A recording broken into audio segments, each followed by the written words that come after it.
ഓം ശാന്തി 7/2/2026 പ്രഭാതമുരളി മധുബൻ. മധുരമായ കുട്ടികളെ, ബുദ്ധിയിൽ സ്ഥായിയായി ഒരു ബാബയുടെ മാത്രം ഓർമ്മ ഉണ്ടാവുകയാണെങ്കിൽ ഇതും എത്രയോ സൗഭാഗ്യമാണ്. ചോദ്യം: ഏതു കുട്ടികൾക്കാണോ സേവനത്തിനോട് ലഹരിയുള്ളത് അവരുടെ ലക്ഷണം എന്തായിരിക്കും? ഉത്തരം: അവർക്ക് വായിലൂടെ ജ്ഞാനം കേൾപ്പിക്കാതിരിക്കാനേ സാധിക്കുകയില്ല. അവർ ആത്മീയ സേവനത്തിൽ തന്റെ ഓരോ എല്ലും സ്വാഹ ചെയ്യും. അവർക്ക് ആത്മീയ ജ്ഞാനം കേൾപ്പിക്കുന്നതിൽ വളരെയധികം സന്തോഷമുണ്ടായിരിക്കും.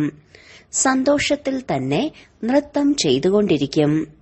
അവർ തന്നെക്കാൾ മുതിർന്നവർക്ക് ബഹുമാനം നൽകുകയും അവരിൽ നിന്ന് പഠിച്ചുകൊണ്ടിരിക്കുകയും ചെയ്യും. ഗീതം: ലോകം മാറിയാലും ഞങ്ങൾ മാറുകയില്ല. ഓം ശാന്തി. കുട്ടികൾ ഗീതത്തിന്റെ 2 വരികൾ കേട്ടില്ലേ? ഇത് പ്രതിജ്ഞയുടെ ഗീതമാണ്.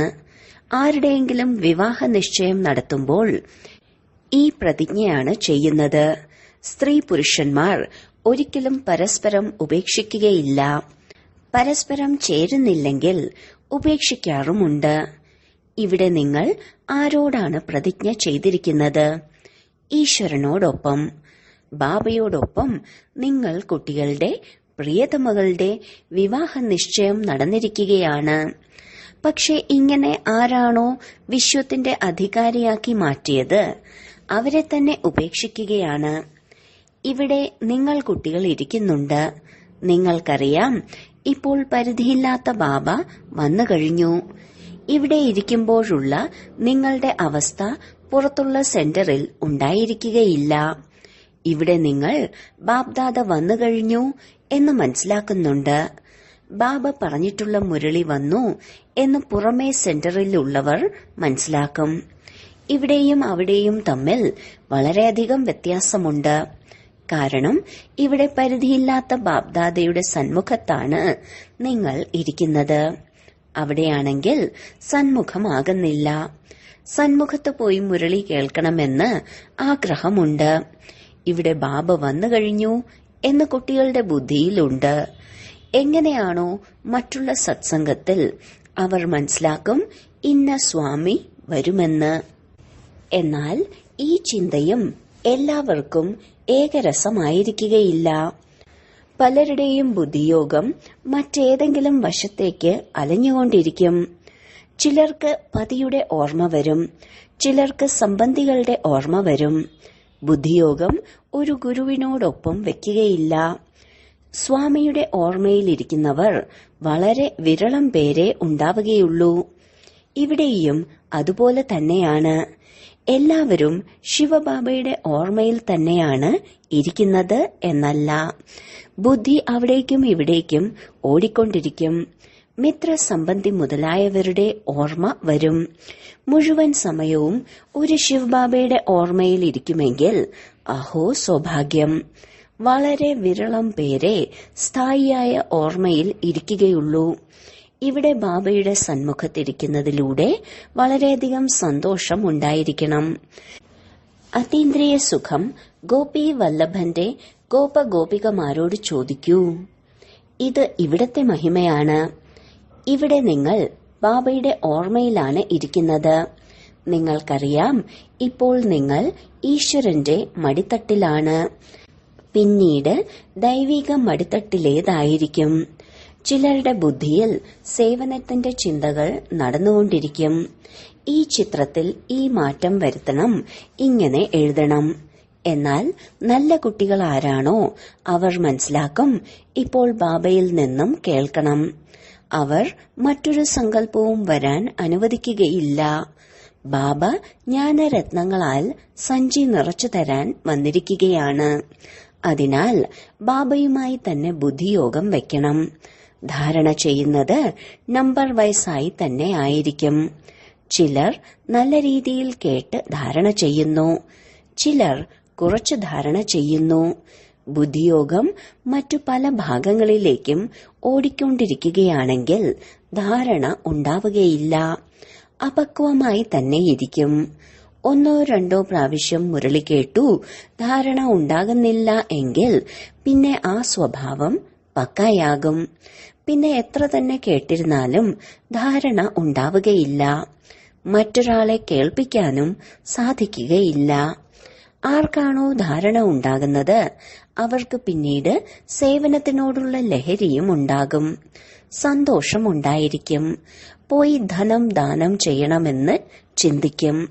കാരണം ഈ ധനം ബാബയുടെ പക്കലല്ലാതെ മറ്റൊരാളുടെ അടുത്തും ഉണ്ടാവുകയില്ല. എല്ലാവർക്കും ധാരണ ഉണ്ടാകുന്നില്ല. ബാബ ഇതും അറിയുന്നുണ്ട്. എല്ലാവർക്കും ഒരേപോലെ ഉയർന്ന പദവി നേടാൻ സാധിക്കുകയില്ല. അതിനാലാണ് ബുദ്ധി മറ്റ് പല ഭാഗങ്ങളിലേക്കും അലഞ്ഞുകൊണ്ടിരിക്കുന്നത്. ഭാവിയിലെ പദവി ഇത്രയും ഉയർന്നതാവുന്നില്ല. ചിലർ പിന്നീട് സ്ഥൂല സേവനത്തിൽ തന്റെ ഓരോ എല്ലും നൽകുന്നുണ്ട്. എല്ലാവരെയും സന്തോഷിപ്പിച്ചുകൊണ്ടിരിക്കുന്നു. ഭോജനം ഉണ്ടാക്കി കഴിപ്പിക്കുന്നത് പോലെ. ഇതും ഒരു വിഷയമാണല്ലോ. ആർക്കാണോ സേവനത്തിനോട് ലഹരിയുള്ളത് അവർക്ക് മുഖത്തിലൂടെ പറയാതിരിക്കുവാനേ സാധിക്കുകയില്ല. പിന്നീട് ബാബ നോക്കും, ദേഹാഭിമാനമൊന്നുമില്ലല്ലോ. മുതിർന്നവർക്ക് ബഹുമാനം നൽകുന്നുണ്ടോ അതോ ഇല്ലേ? മുതിർന്ന മഹാരഥികൾക്ക് ബഹുമാനം നൽകുക തന്നെ വേണം. ചില കൊച്ചുകുട്ടികളും സമർത്ഥരായിരിക്കും. അപ്പോൾ മുതിർന്നവർക്ക് അവരെയും ബഹുമാനിക്കണം. കാരണം ബുദ്ധികൊണ്ട് അവരെക്കാളും ഉയർന്നവരാണ്. സേവനത്തിനോടുള്ള ലഹരി കണ്ട് ബാബയ്ക്കും സന്തോഷമുണ്ടാകുന്നുണ്ട്. ഇവർ നന്നായി സേവനം ചെയ്യും. മുഴുവൻ ദിവസവും പ്രദർശിനിയിൽ മനസ്സിലാക്കി കൊടുക്കുവാനുള്ള അഭ്യാസം ഉണ്ടാകണം. ധാരാളം പ്രജകളെ ഉണ്ടാക്കണമല്ലോ. ഇതല്ലാതെ വേറെ ഒരു ഉപായവുമില്ല. സൂര്യവംശി, ചന്ദ്രവംശി, രാജാവ്, റാണി, പ്രജകൾ എല്ലാം ഇവിടെ ഉണ്ടാകണം. എത്ര സേവനം ചെയ്യണം? നിങ്ങൾ കുട്ടികളുടെ ബുദ്ധിയിലുണ്ട്, ഞങ്ങൾ ബ്രാഹ്മണനായി മാറിക്കഴിഞ്ഞിരിക്കുകയാണ്. ഗൃഹസ്ഥത്തിലിരിക്കുന്നതിലൂടെ ഓരോരുത്തരുടെയും അവസ്ഥ അവരവരുടേതുപോലെ ആയിരിക്കും. വീടിനെയും കുടുംബത്തെയും ഉപേക്ഷിക്കരുത്. ബാബ പറയുകയാണ്, വീട്ടിലെല്ലാം ഇരുന്നോളൂ, പക്ഷെ ബുദ്ധിയിൽ ഈ നിശ്ചയം ഉണ്ടായിരിക്കണം, പഴയ ലോകം അവസാനിക്കുകയാണ്. നമ്മുടെ ജോലി ബാബയോടൊപ്പമാണ്. ഇതുമറിയാം, കൽപ്പം മുൻപ് ആര് ജ്ഞാനമെടുത്തിട്ടുണ്ടോ അവരെ എടുക്കൂ. സെക്കൻഡ് ബൈ സെക്കൻഡ് ആവർത്തിച്ചുകൊണ്ടിരിക്കുകയാണ്. ആത്മാവിലാണല്ലോ ജ്ഞാനം ഇരിക്കുന്നത്. ബാബയുടെ പക്കലും ജ്ഞാനം ഇരിക്കുന്നുണ്ട്. നിങ്ങൾ കുട്ടികളും ബാബയെ പോലെ ആകണം. പോയിന്റുകൾ ധാരണ ചെയ്യണം. എല്ലാ പോയിന്റും ഒരേ സമയം മനസ്സിലാക്കിയെടുക്കാൻ സാധിക്കുകയില്ല. വിനാശവും മുന്നിൽ നിൽക്കുകയാണ്. ഇതേ വിനാശമാണ്. സത്യത്രേതാ യുഗത്തിൽ ഒരിക്കലും യുദ്ധം ഉണ്ടായിട്ടില്ല. എപ്പോഴാണോ ധാരാളം ധർമ്മങ്ങൾ ഉണ്ടാകുന്നത്, ഭടന്മാർ മുതലായവർ വരുന്നത്, അപ്പോഴാണ് യുദ്ധം ആരംഭിക്കുന്നത്. ആദ്യമാദ്യം ആത്മാക്കൾ സതോ പ്രധാനത്തിൽ നിന്ന് താഴേക്ക് വന്ന് പിന്നീട് സതോ രജോ തമോയുടെ സ്റ്റേജ് ഉണ്ടാകുന്നു. ഇതെല്ലാം ബുദ്ധിയിൽ വെക്കണം. എങ്ങനെയാണ് രാജധാനി സ്ഥാപിച്ചുകൊണ്ടിരിക്കുന്നത് എന്ന്. ഇവിടെ ഇരിക്കുമ്പോഴും ബുദ്ധിയിലുണ്ടായിരിക്കണം, ശിവബാബ വന്നാണ് നമുക്ക് ഖജനാവ് നൽകുന്നത്. ഇത് ബുദ്ധിയിൽ ധാരണ ചെയ്യണം. നല്ല നല്ല കുട്ടികളാണ് നോട്ട്സ് എഴുതുന്നത്. എഴുതുന്നത് നല്ലതാണ്. അപ്പോൾ ബുദ്ധിയിൽ വിഷയങ്ങൾ വരും. ഇന്ന് ഈ വിഷയം വെച്ച് മനസ്സിലാക്കി കൊടുക്കണം. ബാബ പറയുകയാണ്, ഞാൻ നിങ്ങൾക്ക് എത്ര ഖജനാവുകൾ നൽകിയിരുന്നതാണ്. സത്യത്രേതായുഗത്തിൽ നിങ്ങളുടെ അടുത്ത് അളവില്ലാത്ത ധനമുണ്ടായിരുന്നു. പിന്നീട് വാമമാർഗത്തിൽ പോയതോടെ അതെല്ലാം കുറഞ്ഞുപോയി. ചെറിയ ചെറിയ വികർമ്മങ്ങൾ ഉണ്ടാകാൻ ആരംഭിച്ചു. ഇറങ്ങി കലകളെല്ലാം കുറഞ്ഞുപോയി. സതോ പ്രധാനം സതോ രജോ തമോയിലേക്ക് പെട്ടെന്നിറങ്ങി വന്നതല്ല, പതുക്കെ പതുക്കെ ഇറങ്ങും. തമോ പ്രധാനത്തിലും താഴേക്ക് പടി ഇറങ്ങി വന്നു. കലകൾ കുറഞ്ഞുകൊണ്ടിരുന്നു. ഓരോ ദിവസം കഴിയുന്തോറും കലകൾ കുറഞ്ഞുകൊണ്ടിരിക്കുകയാണ്. ഇപ്പോൾ ജമ്പ് ചെയ്യണം. തമോ പ്രധാനത്തിൽ നിന്നും സതോ പ്രധാനമായി മാറണം. ഇതിന് സമയമെടുക്കും. പാടാറുണ്ട്, കയറുകയാണെങ്കിൽ വൈകുണ്ഠരസം വരെ കുടിക്കാം. കാമകഠാരി പ്രയോഗിക്കുകയാണെങ്കിൽ ഒറ്റയടിക്ക് നിലം പതിക്കും. ഓരോ എല്ലും തവിടുപൊടിയാകും. പല മനുഷ്യരും തന്റെ ജീവഹത്യ ചെയ്യാറുണ്ട്. ആത്മഹത്യയല്ല, ജീവഹത്യ എന്നാണ് പറയുക. ഇവിടെയാണെങ്കിൽ ബാബയിൽ നിന്ന് സമ്പത്ത് നേടണം, ബാബയെ ഓർമ്മിക്കണം. എന്തുകൊണ്ടെന്നാൽ ബാബയിൽ നിന്നുമാണ് ചക്രവർത്തി പദവി ലഭിക്കുന്നത്. ഞാൻ ബാബയെ ഓർമ്മിച്ച് ഭാവിയിലേക്ക് വേണ്ടി എത്ര സമ്പാദിക്കുന്നുണ്ട് എന്ന് സ്വയത്തോട് ചോദിക്കണം. എത്ര അന്ധന്മാരുടെ ഊന്നുവടിയായി മാറിയിട്ടുണ്ട്. ഓരോ വീടുകളിലും സന്ദേശം നൽകണം. ഈ പഴയ ലോകം മാറിക്കൊണ്ടിരിക്കുകയാണ്. ബാബ പുതിയ ലോകത്തിലേക്ക് വേണ്ടി രാജയോഗം പഠിപ്പിച്ചുകൊണ്ടിരിക്കുകയാണ്. ഏണിപ്പടിയിൽ എല്ലാം കാണിക്കുന്നുണ്ട്. ഇതുണ്ടാക്കുന്നതിൽ പരിശ്രമമുണ്ട്. മുഴുവൻ ദിവസവും ചിന്ത നടന്നുകൊണ്ടേയിരിക്കുകയായിരുന്നു. എല്ലാവർക്കും മനസ്സിലാകുന്ന തരത്തിൽ എത്ര സഹജമായി ഉണ്ടാക്കാം. മുഴുവൻ ലോകത്തിലുള്ളവരും വരികയില്ല. ദേവീദേവതാ ധർമ്മത്തിലുള്ളവർ തന്നെ വരും. നിങ്ങളുടെ സേവനം വളരെ നന്നായി നടക്കണം. നമ്മുടെ ഈ ക്ലാസ് ഏതുവരെ നടക്കുമെന്ന് നിങ്ങൾക്കറിയാം. അവർ കൽപ്പത്തിന്റെ ആയുസ് ലക്ഷക്കണക്കിന് വർഷം എന്നാണ് മനസ്സിലാക്കിയിരിക്കുന്നത്. അതിനാലാണ് ശാസ്ത്രം മുതലായവ കേൾപ്പിച്ചുകൊണ്ടിരിക്കുന്നത്. മനസ്സിലാക്കുന്നുണ്ട്, എപ്പോഴാണോ അവസാനമാകുന്നത് അപ്പോൾ എല്ലാവരുടെയും സദ്ഗതി ദാതാവ് വരും. ബാക്കി ആരെല്ലാമാണോ ശിഷ്യർ അവർക്ക് സദ്ഗതി ലഭിക്കും. പിന്നീട് നാം എല്ലാവരും ജ്യോതിയിൽ പോയി ലയിക്കും. പക്ഷെ ഇങ്ങനെയൊന്നുമല്ല. നിങ്ങൾക്കിപ്പോൾ അറിയാം, നമ്മൾ അമരനായ ബാബയിലൂടെ സത്യമായ അമരകഥ കേട്ടുകൊണ്ടിരിക്കുകയാണ്. അതിനാൽ അമരനായ ബാബ എന്താണോ പറയുന്നത് അത് അംഗീകരിക്കണം. പറയുന്നതിതാണ്, കേവലം എന്നെ മാത്രം ഓർമ്മിക്കൂ, പവിത്രമായി മാറൂ. ഇല്ലെങ്കിൽ വളരെയധികം ശിക്ഷകൾ അനുഭവിക്കേണ്ടതായി വരും. പദവിയും കുറഞ്ഞു പോകും. സേവനത്തിൽ പരിശ്രമിക്കണം. ദധീചി ഋഷിയുടെ ഉദാഹരണം പറയാറുണ്ടല്ലോ. എല്ലുകൾ സേവനത്തിൽ നൽകി. ഒന്ന് ഭൗതിക എല്ലുകളുടെ സേവനം, മറ്റൊന്ന് ആത്മീയ എല്ലുകളുടെ സേവനം. ആത്മീയ സേവനം ചെയ്യുന്നവർ ആത്മീയ ജ്ഞാനം തന്നെ കേൾപ്പിച്ചുകൊണ്ടിരിക്കും. ധനദാനം ചെയ്ത് സന്തോഷത്തിൽ നൃത്തം ചെയ്യും. ലോകത്തിലെ മനുഷ്യർ എന്തെല്ലാം സേവനം ചെയ്യുന്നുണ്ടോ അതെല്ലാം ഭൗതിക സേവനങ്ങളാണ്. ശാസ്ത്രം കേൾപ്പിക്കുക അത് ആത്മീയ സേവനമൊന്നുമല്ല.